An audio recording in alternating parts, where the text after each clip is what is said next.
Good day guys, it's your boy Joseph here at nandito ako para i-guide ka kung paano makatulong sa pamilya, sa sarili at sa bansa. Gusto mo bang kumita na walang ginagawa? Walang ganun, boy.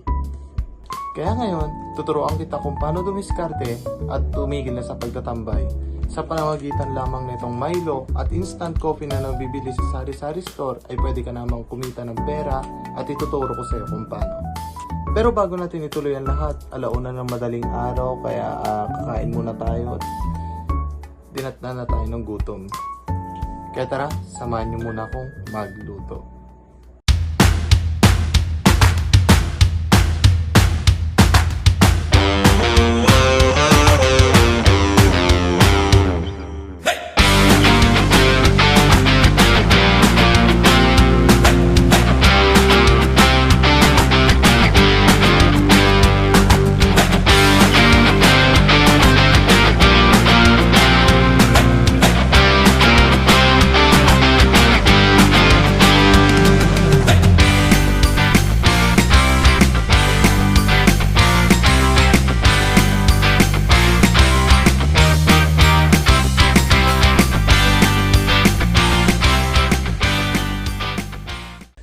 So ayun guys, tapos na nga tayo kumain kaya sisimulan na natin yung negosyo na ating ibebenta.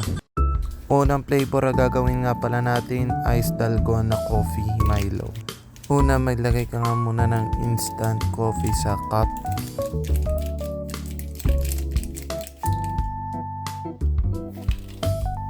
After nun, ilagay mo na yung 2 teaspoon ng sugar. White sugar dapat to guys para magandang pagka-froth ng or foamy ng coffee natin mamaya. After ng sugar, lalagyan na nga ito ng tubig.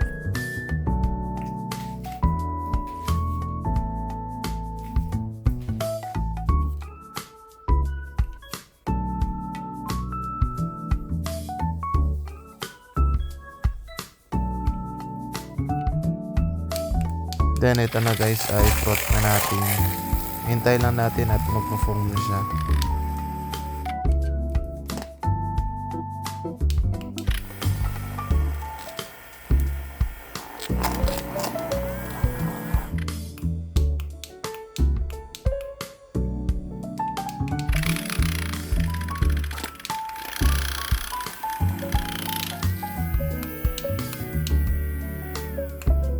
Dapat ganito nga pala yung consistency niya.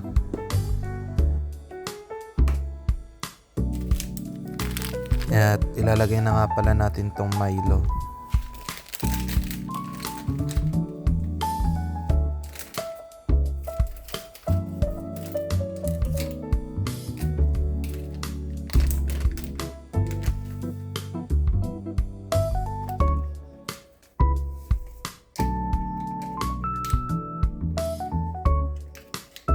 Paglagay ng Milo at i-froth na rin natin siya guys para umalo na yung Milo sa kape na finom natin kanina.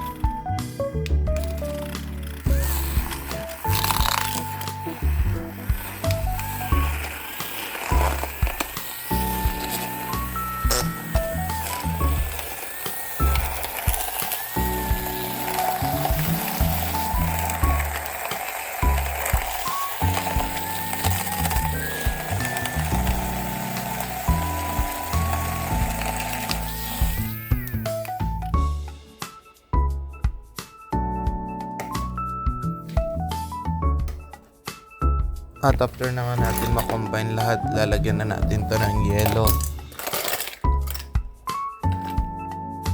At susunod naman tong gatas. Selecta, baka naman. At tapos na ang ating ice coffee Dalgona Milo.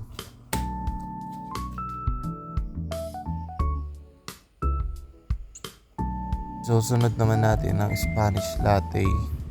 Una, maglalagay ka muna ng condense dyan. Tansya-tansya lang guys.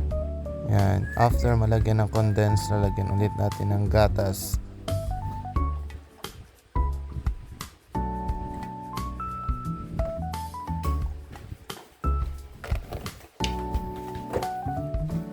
After malagyan ng gatas, imimix na muna natin condense sa gatas para mag-combine na yung taste niya.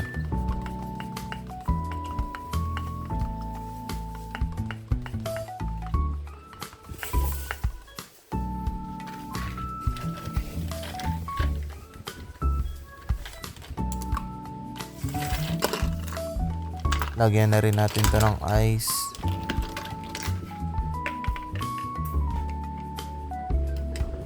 After malagyan ng ice yung tinunaw natin na instant coffee, bubuhos na natin dito sa ibabaw niya dapat guys.